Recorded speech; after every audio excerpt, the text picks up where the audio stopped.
we doing? It is I, CJ Hoffs, right? On the floor with you.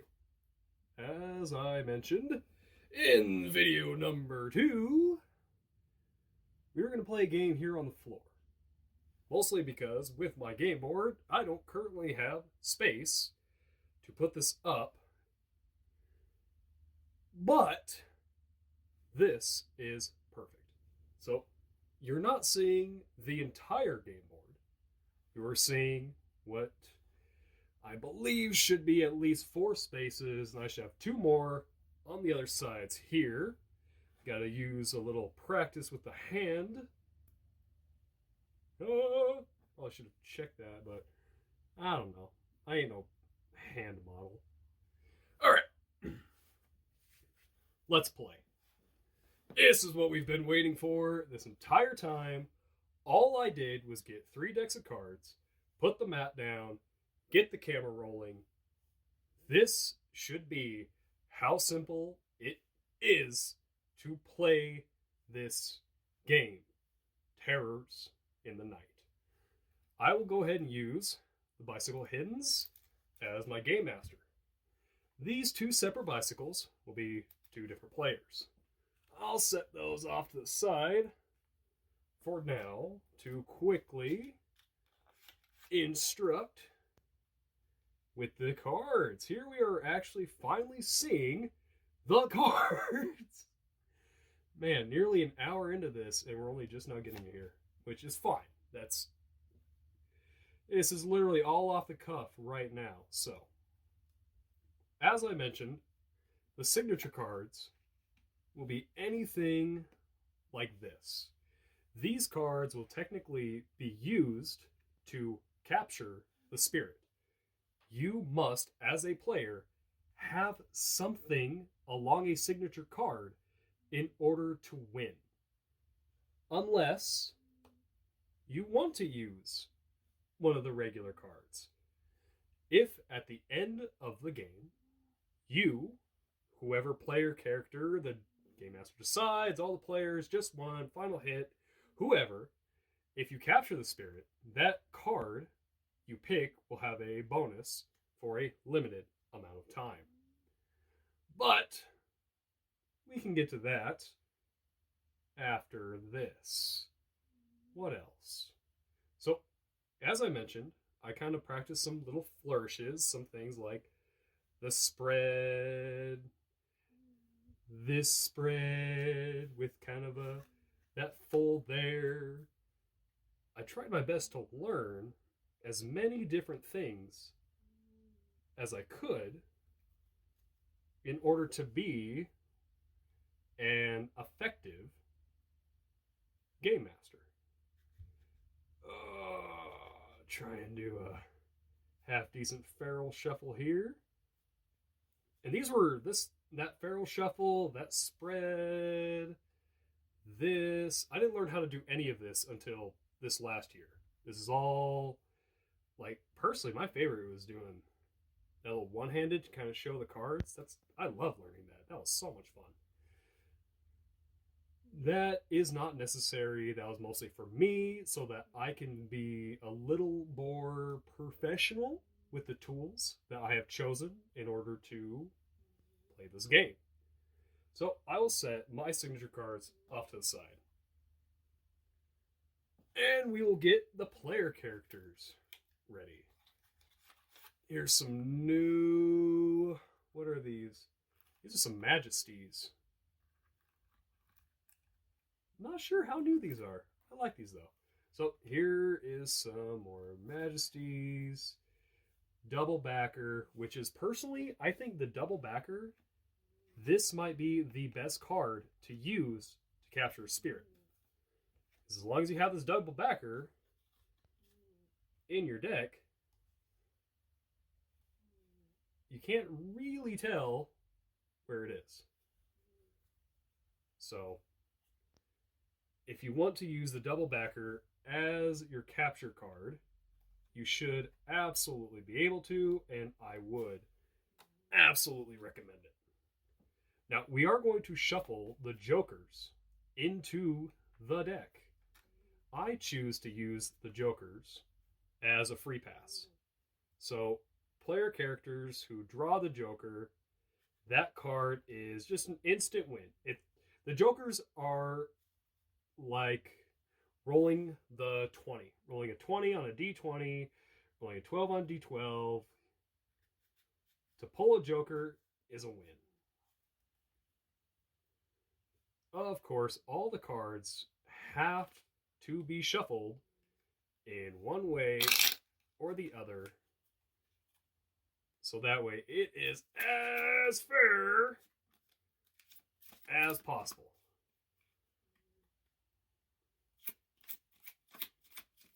Ah. So we'll call that good, and we'll set this player here. We'll get one more. Because this is on camera, I'm not going to go throughout the process of setting up 4 players. Setting up 4 players, that's more for my own business and my own practices. And we'll do another little riffle shuffle in the air. Oh, that was terrible. Ugh, gross. That was wretched. Let's at least fix that with a decent feral shuffle. Maybe not. These are Bicycle Jubilees, and I've had these for a little over 2 years. So this deck of cards I've had for a while. They are pretty worn in, pretty well used. These were my second deck of cards that I used to play blackjack. I've used one deck of cards for like the past 10 years. I'll just get this done, and we'll do some more show and tell later. How about that?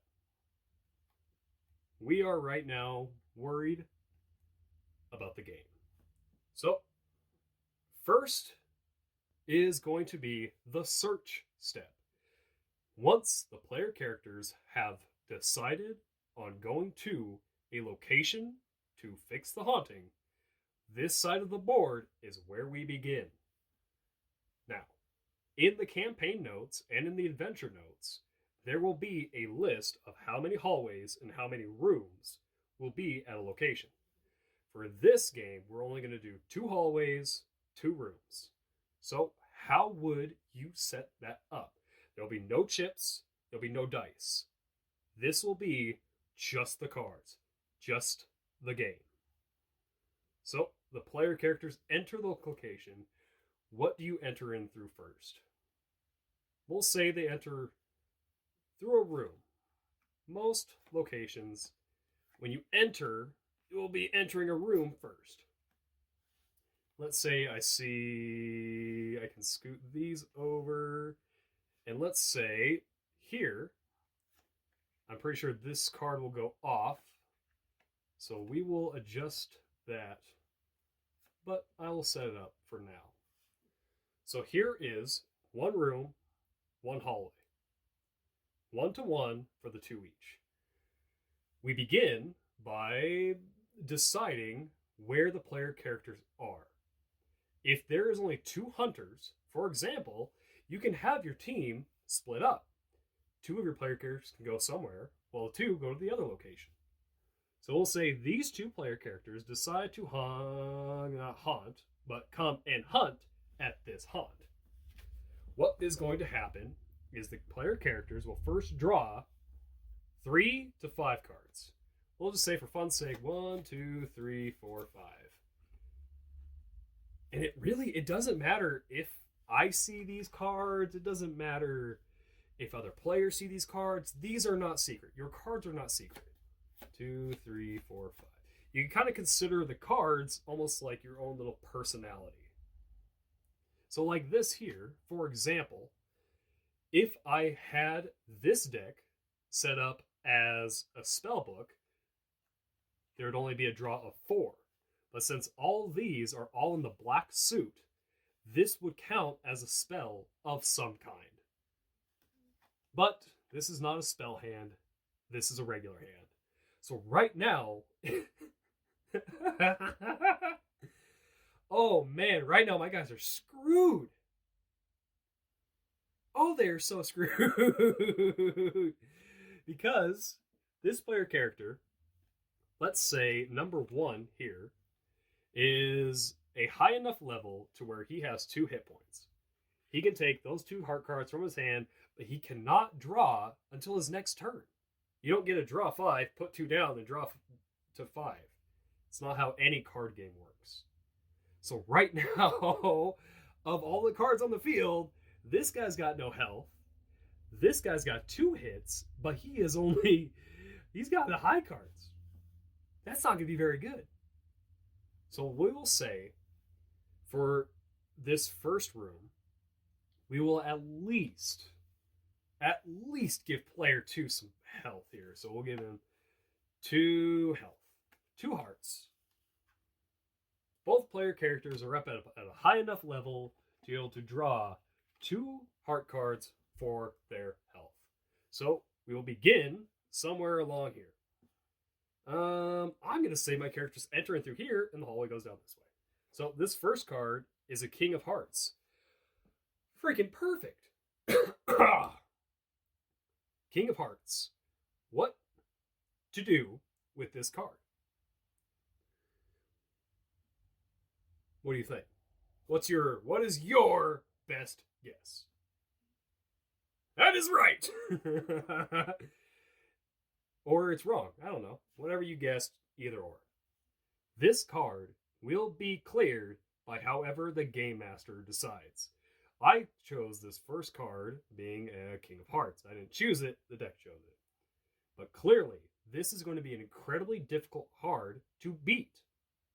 So, I say, well, I'm going to be incredibly mean at the start of this game. I need a King of Hearts. I need a king that's of the opposite color. If I ask for exact King of Hearts, the odds of them having that is simply none. So I need at least the same suit in the opposite color to clear this card. Hey, player 1 comes in for the steal. They got it. Second card, 6. I need a card that is higher and of the same suit. Higher of the same suit. That's pretty tough. But it just so happens that player 2 can clear this room.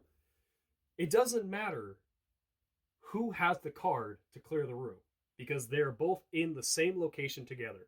These cards are, as they move through the building, they must, one way or another, clear this room first. If this room was not cleared by the cards in their hand, they would lose a piece of health. But with this first draw, they cleared the whole room by pure chance, which is really great. That's really, really good. So, player cares again. We'll draw 1, 2, 3, 4. They'll draw until there's 5 cards in their hand. He's got 3. He did not. Perfect. So now they're going to go down this hallway. But what happens in a dark place when you search a room? The room can change because it's dark. Oh, that's funny. But what this rule is based on is once these are cleared, a room is clear, and the player characters decide to move on, this will not stay like this. Or it can if you want. But once the player characters leave this location, one way or another, all of these cards have to be cleared again. That's the rule. You're haunting, you're trying to find a ghost. You searched a room and then you left it.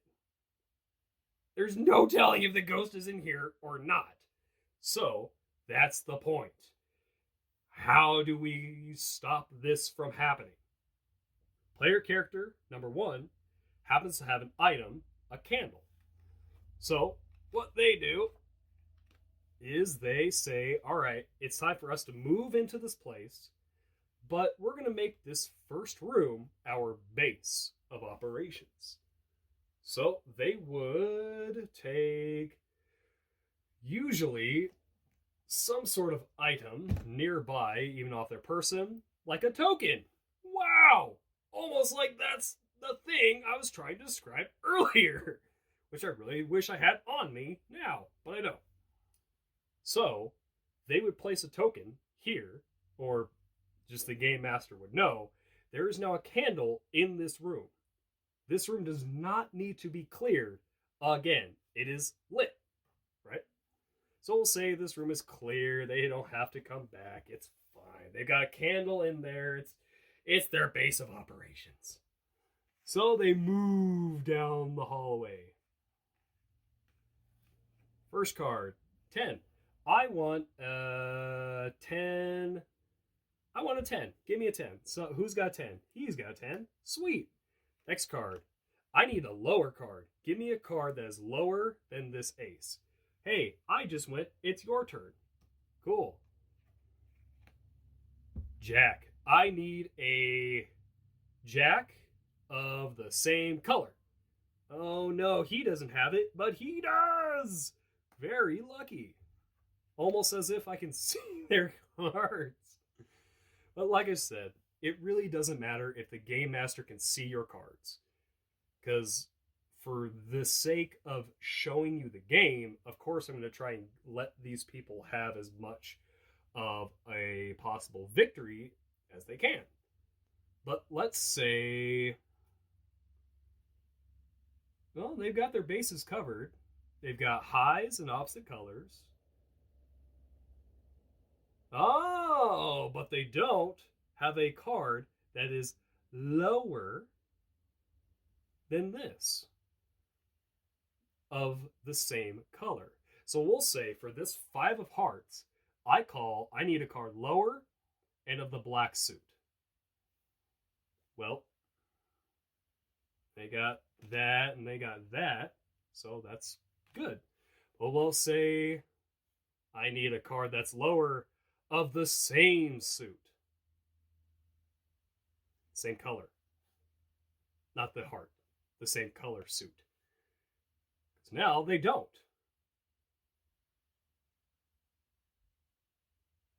Unless I'm just now noticing that these... Yeah, no, those are red. Yep. I should have noticed that earlier. That is a red card that's lower. It's just... I haven't looked at these very closely.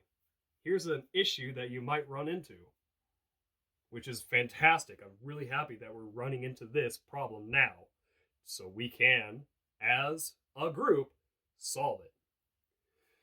Here we have a deck of cards that very clearly, like when they're spread out like this, you can definitely tell, what's light, what's dark. But out here on the table, you really can't tell off the bat that these diamonds are red while the spade is black.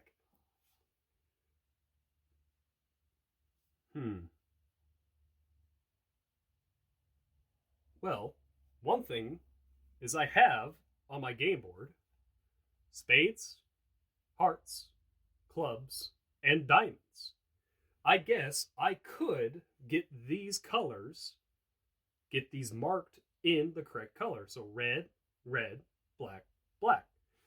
That way, if a player character does have these really hard to tell, like, that's red, that's black. See, that's one reason I was saying these hiddens I highly recommend. It is so incredibly clear, the black from the red, while on these, it's nigh impossible. It is incredibly difficult. But I'll go ahead and I will accept that victory. But let's say, for example, we didn't have a red card lower than the 5 between both hands. If we didn't, so let's remove that for the full sake of visualization. What would happen is one of the players, one of the two, however they decide who's in front, one of them is going to take the damage.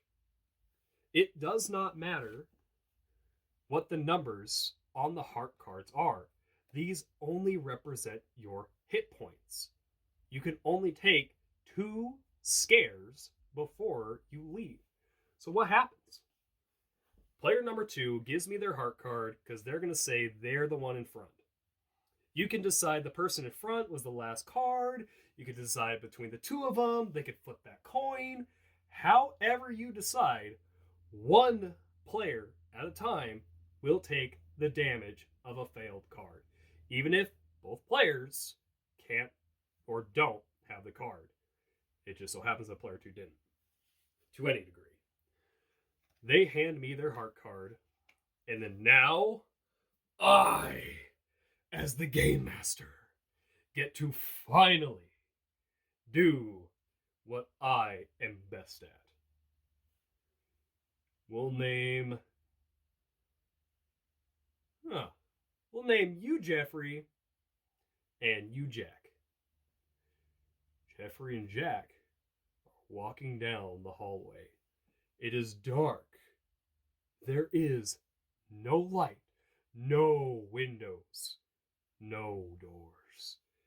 As Jack and Jeffrey move down the hallway, Jack in front happens to just see right around the corner a vicious, monstrous face, teeth, fangs, eyes, piercing. This creature stares right into Jack's soul and vanishes. That's very clearly not great because I'm just trying to describe a scary hallway. I don't have the active notes with me as to what this location would look like. We would want to give the game master as much of a chance as possible in order to describe the scariest setting for their characters. So when a failed card comes up, they get to this is basically your receipt. This is your time as the game master to go wild, go nuts. Whatever scared this guy, let it scare him. Have a hand burst up from the floorboard, grab an ankle and pull him down a little bit. Have the hundreds of fingers begin to pulsate out of the walls as the scratching and hissing of nails begin to cripple all of the chipped paint to the floor. Things like that. This is where you as a game master will have the best time. It's a blast. I swear. It is an absolute blast. It is so much fun. So let's return these cards to the rightful owners. And we'll continue through the search step. So we'll say they will return that heart card to his discard pile. Because there's no reason for the DM to hold anyone else's cards. Clearly, these are all different. You can tell whose card is who. But let's say you're like me. And you want to be a little bit more prepared. So let's say you're like me and you have enough hiddens for a game or two for everyone. If you do happen to use your own set of cards like this, giving out to your players, that's when you don't want to be mixing the cards, taking one from the other. There's no reason, there's no purpose. I have this many. Oh, I love these cards. These are seriously my absolute favorite. I'm just going to toss those in there and we'll reorganize it later. So now what we're going to do is we're going to come down the hallway again, but let's say it goes like this. This is still 4 cards. It's just the hallway has now gone, it ended here. It is now continued, as I mentioned, around a corner. I mean, technically it would be a little bit, further down, but this is just for the sake of fun. First card. We'll get everyone up to 5 again. And I need a dark card that's higher. Sweet, he's got it. Okay, now let's do another set of game rules. Now, I as the master, let's say my players want to have their cards on the table, I now have to call what this card is before it's flipped. This one, I need a same suit higher. Diamond. Oh, very lucky. Both of them would have been able to clear that. Good job. Lower number of the opposite color. Oh. Oh, see, that's where it gets exciting. That's where it gets really fun. Because there's only one card. Technically, there's 4, but technically there's only one. Technically, the odds of that were low, but that's the fun. I need a lower card. Oh, just so happens that one guy's got it. Perfect. Higher card, same suit color. Oh, nope. They weren't able to pass. Let's see here. Queen, same suit color. I said that, right? Same suit color or different suit color? See, this is why it's incredibly difficult to play with just imaginary friends. I can't remember what I just said. We'll give it to them. They failed the last one, so we'll give it to that one. Same suit, same color, higher, whatever. Same card. I'll count it. As the game master, it's up to me really to decide how difficult I want this to be for my players, how easy, how fair, how unfair. It's all up to me. So let's return these cards, and we will now move on to the bigger part of the game. As the players move through the location, they will eventually find a clue. A clue will be a single stripped note on or from the DM, one way or another, with like a little tidbit of information of what's this ghost story. For example, let's take my favorite ghost story, my favorite old-time radio ghost story. Oh, ouchie. And we'll call it, what is it called? It's called The Haunted Mill. So this is a CBS radio mystery theater program called The Haunted Mill. So this will say there's 3 tidbits, there's 3 clues they need to find. The first clue they find is a little strip that says, I didn't mean to do it. The second strip says, he should have stayed gone. And the third strip says, I didn't mean to do it. Because that's kind of like a ghost thing, is they're stuck in the cycle. So you can have, let's say, just for fun, it is 3 different clues. They now at least have a stronger idea of why the spirit is here. As once they know why the spirit is here, and they have found, as I mentioned before, that haunted object, the possessed item, keeping the spirit at the location, they then get to engage in a sort of combat step with that ghost. And that combat step will be done on the second side of my board, which this is still an incredibly strong prototype. This is basically fully functioning, how I want it to function, and it's supposed to be set up for game masters to make up their own games. That's why I have these little brackets. That's why I have the Spade, the Heart, Club, Diamond, and the Shocked Order. That's why I have so many cards in the search step, even though you only need this. You only need these 4 to play the game. I have all of this in order for you to make a place, make a location. That's why this is so big and spread out. And I can't find anyone online who makes game stuff with this size. This is a couple feet both directions, maybe 1.5 feet and 2 feet. It's a lot of space. And I can't find anyone who manufactures any sort of game mat that is not only double-sided, but also this big. So I'm working on that. I'm sorry, but I am more than happy to put in as accurate of a depiction of this into the game instructions as I can.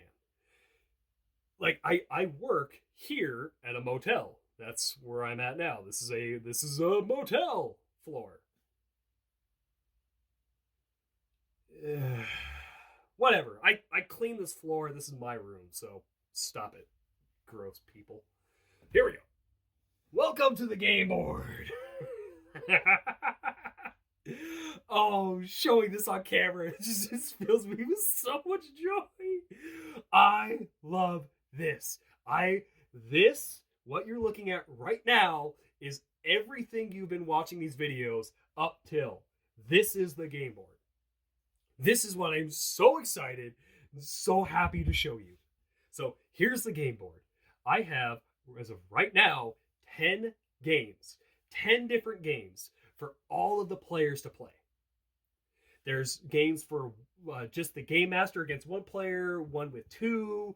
There's like the game master with two other players and they can't communicate. I have all these different games with this prototype board. As I mentioned before, there's scenes off to the side that you aren't seeing, but there's so much to this for any sort of game master or any group of friends to try and come up with even their own card game with these goes. So what's the card game? We're going to play one that I call classically Clear the Dungeon. Clear the Dungeon will use this set up in this pattern. As I mentioned, getting all of the spacing on this right it was a nightmare. It was horrible. It was really trying. It really took a lot of effort. Ooh, and just for fun, let me show you this. So this is obviously not that big of a deal, but I did come up with a game called the Ship's Wheel. The Ship's Wheel uses this pattern all the way around. That is described in the instructions of how to set up the Ship's Wheel. So here is Clear the Dungeon. Clear the Dungeon is played with 1 to 4 players. There are 1, 2, 3, 4, 5, 6, 7, 8 cards. It has to be split between the players 4 and 4. If it's 3 players, you're going to have to figure that math out. If it's all 4, 2, 4, 6, 8. I think that's how it goes. 4. 1, 2, 1, 2, 3, 4. So in my rules, oh, dude, Jack, you're having a bad night, Jack. You're getting no sort of, oh, you guys all got 8s too. That's not going to be good. So Clear the Dungeon is a one-fail game. There are certain items that players can purchase on their downtime during the day that would give them either another chance or another draw or something. There's items that, or even items that allow them to remove cards from this field. But in Clear the Dungeon, that is not an option. You are stuck with the 4 cards you drew, and you just have to hope you win. This is against a spirit who is incredibly angry and nearly impossible to just get. That's the point. So the first card, 7. It must be, we'll say higher. We'll just see how many cards these guys can clear with their deck. Lower. Just because I see that ace there. Let's knock that ace out. Higher. We'll take that queen. We'll leave that king. Lower. Ooh, let's just use that 8. Dunk, dunk. And as you can see, there's no health. In the game step, there's no health. This is the pass or fail of the game. You either catch the spirit or you don't. Queen. Oh boy. Oh boy, they're getting down to the bottom. Oh, let's see. Oh boy. I'm going to say opposite color higher. I'm going to leave that 2 and just see what happens. Oh, let's be fair. Let's be fair. He set it last. Actually, nope, let's not. Let's not. Let's keep it where we're at. Oh boy. Oh boy. I'll take that too. Did they win? I'm going to call this card higher of the same color. Good job! Way to go, Jeff. Well done.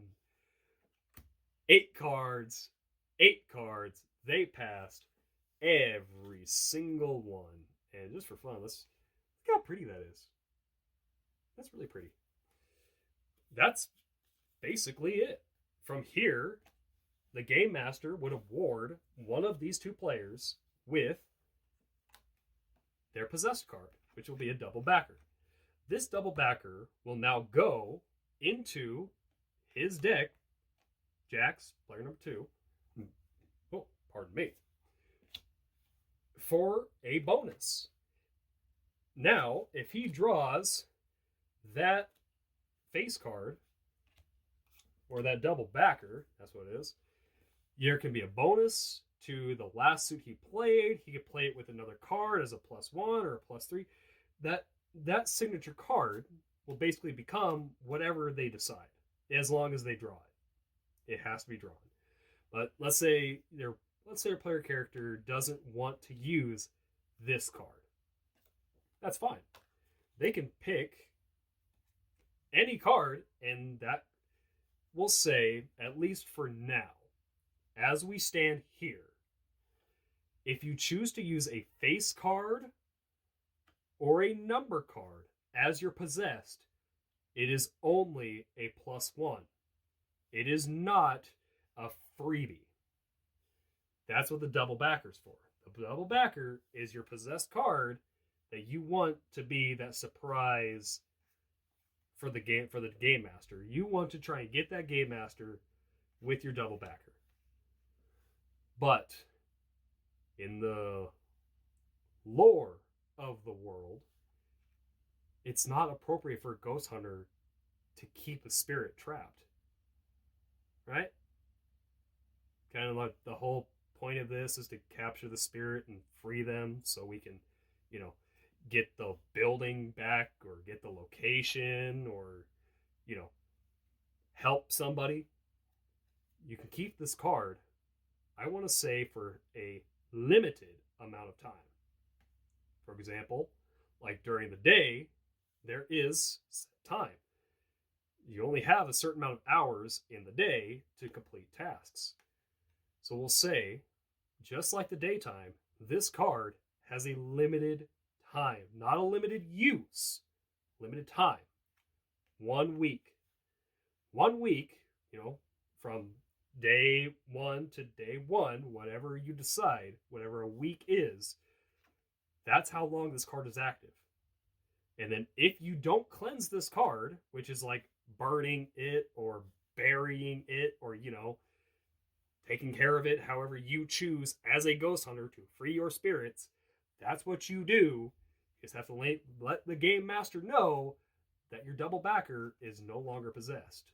You have cleared it. But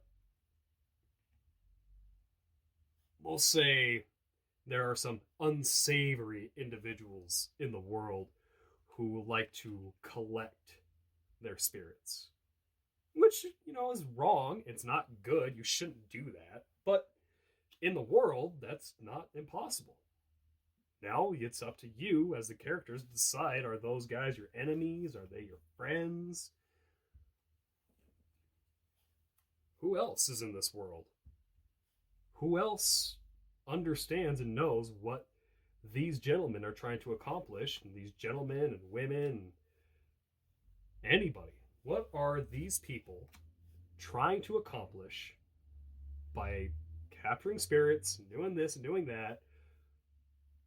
Who else is out there? There's going to be factions. So, even if you would like to have a specific deck tailored around a faction that you like, that would be wonderful. I think that'd be great. these are very clearly just standard, bog standard cards. There's nothing too super special about them. So if you want to personalize your player character to be someone who works for, we'll say, I have 3 factions. Well, 4, but you as a ghost hunter, that's the faction you work for as you play this game, but your player character will come from one of the other 3. Which I won't tell you about those now. Gotta save some surprises. But that's it. That right there has been the search step with... I guess I didn't show you any rewards, but I'm pretty sure I explained that. If you set 4 cards down and they're all cleared, whoever cleared this card underneath it was a blue chip. They got a treasure. That's how that would go. If you wanted to give out rewards in that way with tokens, you can give them however you want, whenever you want, which it makes it so difficult to kind of explain all the way this gels and melds together. But as you play it and as it goes along, it's beautiful. Absolutely beautiful. It goes so well. The stories are so much fun. And I'm saying this as I'm the creator. I've got a lot to lose and gain from this. But the truth is, I made this for myself. I didn't make this game board. I didn't do any of this for you. I did this for me. And I think that's why this is going so well. Is I'm not worried about what everyone else thinks. This is my game. I've already played this game by myself until level, what did I get to? Like 15, 16? I think I maxed out like 15, 16.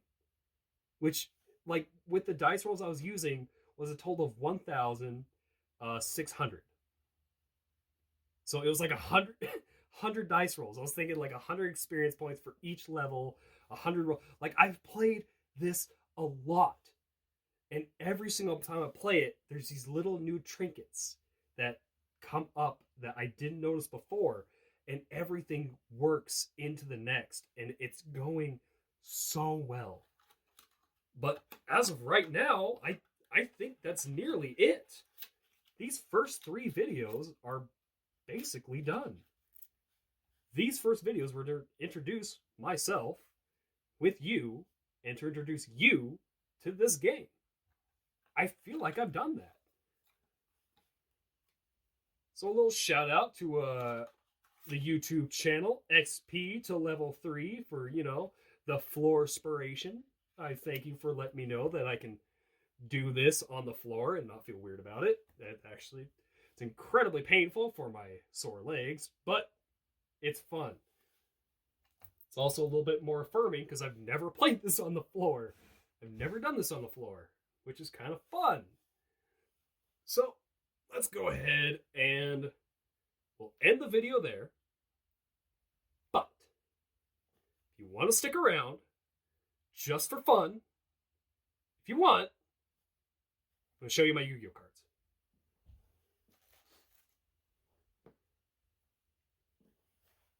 Here is, like I was saying, I'm a huge fan of Yu-Gi-Oh! Here is my deck. 42 cards. Perfect. But let's have a talk. As I mentioned, I love Yu-Gi-Oh! Yu-Gi-Oh! Is my favorite thing. There's a Merrick for you. Hey, Merrick. My problem with Yu-Gi-Oh! it begins here. This all here cost maybe 20, 40. This cost $50. Because I treated myself to 2 of the gold tins and a whole stack of the little collectible ones from a Big Lots. The little collectible pouches. It's like $50. Sure, $50 gets you a lot of cards. But of all of these cards, I can only make one deck. I can only make one, like, from the best of my knowledge, I can only make one viable deck of cards. From all of these, which I'm not going to show you all of these, like, check this, like, look, I've even got, check it out. Here's a shiny Ravoil, whatever, here's another shiny God card with a card that summons them and a card that searches for them. There's 4 cards right there of basically all God monsters and ways to get them on the field with 4,000 attack, 4,000 defense, but that's it. I have nothing else that would work with these. I have to hope of drawing these cards to play them. And I don't like that. I don't enjoy that in my game. So I built a deck. This is, again, to the best of my knowledge, effective. These cards, if I were to play these, would work. But here is my Yu-Gi-Oh deck. I'll just get the small ones out here. So I've got a Hackworm, Magical Hound, something, Ghost Trick Fairy, and a Valkyrie. So I have these in here for fun. This gets bonus attack for bandage cards. But the important part is this. I have a Hackworm to tribute in case I can have the Ghost Fairy for fun. I literally have these 2 cards in my deck for fun. If I happen to have both these cards in my hand and this Hackworm survives around, I get to summon the Ghost Trick Fairy for no reason. It literally would not help me at all. It's just fun. There's a Marshmallow. There's another Evil Dragon of 2,000 defense. A Unizombie, because I just like zombies. I need zombies. So there's another little stack of cards. I really bank a lot on this guy. He takes, it's like he causes damage if he gets hit, which is super cool. Then, I know that it's supposed to be 15 cards to, like, have a good deck, but I don't fucking care. I'm going to play my monsters. Here's the 4 levels. There's another doll. This mixes with the other doll. Another zombie to go with the Unizombie. Red Eyes, just because I love Red Eyes. Black Dragon. That's one of my favorite Yu-Gi-Oh cards. I wasn't a big Blue Eyes fan. I was always a bigger, relinquished Red Eyes fan. I always liked those darker cards. And here's 2 bigger cards. I like those. And then I've got my bank. Level 3, level 5, level 7. I'm very happy I got all 3 of these cards, because these, when I played Yu-Gi-Oh! Duel Links, this was my bread and butter. I counted on those dragon cards. So for those zombies, I've got a Jack of Bolin, or Bolan, whatever. And then Dogmata Nexus, he's my big card. He's a big one. But, as I mentioned, I got relinquished as a kid, and I could never use him. So out of pure spite, I have here 2 ritual summon cards. As far as I know, I can use these cards with these rituals if it's effective, which I think it is. So there's 2 rituals in there. And as well, I have banked on getting a Dogmata Nexus equipped with whatever that is. With these, I know, like with Yu-Gi-Oh, you should have 3 of multiple cards. I think these are the only 2 copies. This is the only, like, double card I think I have in this whole deck. Yeah, I'm pretty sure that's it. Dogmata Encounter. So this is the bank. What I used to call in Yu-Gi-Oh, like the bank. The bank was when you'd have everything on the field in your hand when you were ready to go. So for me, this is my bank. By having Dogmata in my hand, 2 Dogmata Encounter traps, and that which boosts his attack from 3,200, I think, to like 4,300 or something stupid like that. Basically, with this card, every one of these stars gets a big fat bonus to that attack. So this is my bank effect, because as far as I know, that it can't be Sorman's normal summon. It must be summoned with an effect. And as far as I know, that trap card is in effect. As far as I know, this trap card says special summon one Dogmata from your hand. Cannot be some normal summoner set. Must be special summoned. So boom, there you go. There's 4,300 attack on the field just for fun.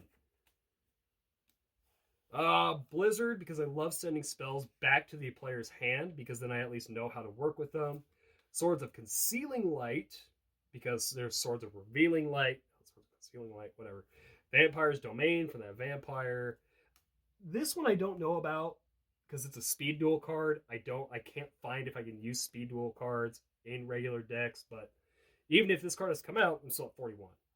And then basic standard traps.